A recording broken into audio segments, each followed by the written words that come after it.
جب کوئی ہاتھ اور ساتھ دونوں چھوڑ دیتا ہے تب اللہ تعالیٰ کوئی نہ کوئی انگلی پکڑنے والا بھیج ہی دیتا ہے۔ بے بس کی آنکھ سے گرنے والا ایک آنسو جانے کتنی عبادتوں پر پوکر لے جاتا ہے۔ دوسروں پر آئی مصیبت کو سزا اور اپنی مصیبت کو آزمائش سمجھنے والا تکبر میں مبتلا ہوتا ہے۔ انسان دونوں معاملات میں بے بس ہے، دکھ سے بھاگ نہیں سکتا اور خوشی خرید نہیں سکتا۔ کائنات کا سب سے بڑا سچ رب العالمین تک پہنچنے کے لیے رحمت للعالمین کی پیروی ضروری ہے۔ ماں تو ماں ہے، جان لیتی ہے کہ آنکھیں سونے سے لال ہیں یا پھر رونے سے۔ مزاج میں تھوڑی سختی لازم ہے، لوگ پی جاتے ہیں، سمندر اگر کھارا نہ ہوتا۔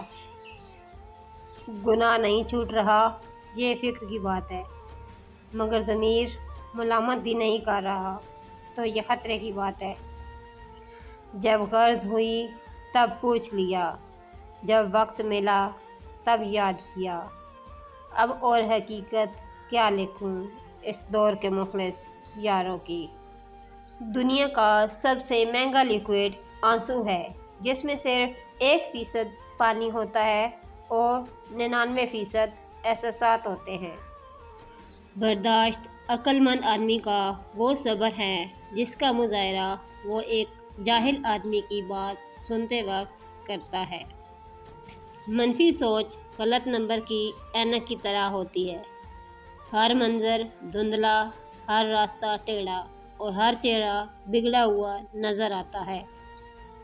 اسلام نے عورت کو قید نہیں کیا بلکہ ہوس پرستوں کی نظروں سے محفوظ رکھا ہے۔ سب سے بد نصیب آدمی وہ ہے جسے اپنے رب سے دعا مانگنے کا وقت بھی نہ ملے۔ رویوں کی زبان سب سے صاف اور خوبصورت ہوتی ہے، بغیر کچھ کہے سنے ساری بات سمجھ آ جاتی ہے۔